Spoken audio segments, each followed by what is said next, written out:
मतदारसंघातील काँग्रेसचे उमेदवार डॉक्टर उल्हास पाटील यांनी स्वतःच्या स्वार्थासाठी 13 महिन्यांची खासदारकी राबवली अशी टीका माजी मंत्री तथा आमदार एकनाथराव खडसे यांनी केली।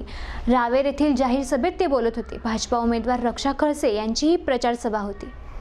भारतीय जनता पार्टीचे जेव्हा जेव्हा सरकार आले तेव्हा तेव्हा आपण विकासाच्या दृष्टीने केले, आपण सत्तेचा उपयोग विकासासाठी केला।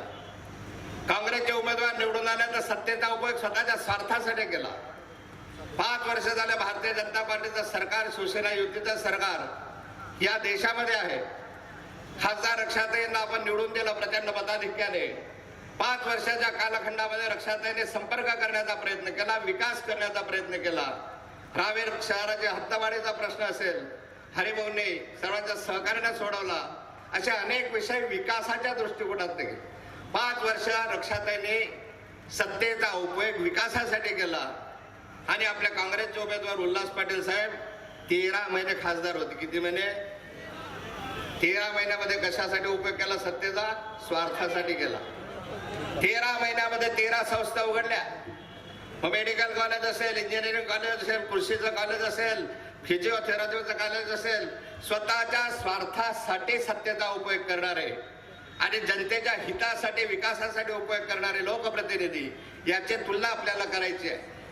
आणि या दृष्टिकोनातून आपल्या मतदारसंघामध्ये अधिक विकास करण्याच्या दृष्टिकोनातून माननीय मुख्यमंत्र्यांनी सातत्याने आपल्याला सहकार्य केलेलं आहे। पुढच्या कालखंडामध्ये आपला मतदारसंघ अधिक विकसित झाला पाहिजे। आपल्या या मतदारसंघामध्ये अधिक योजना आल्या पाहिजे।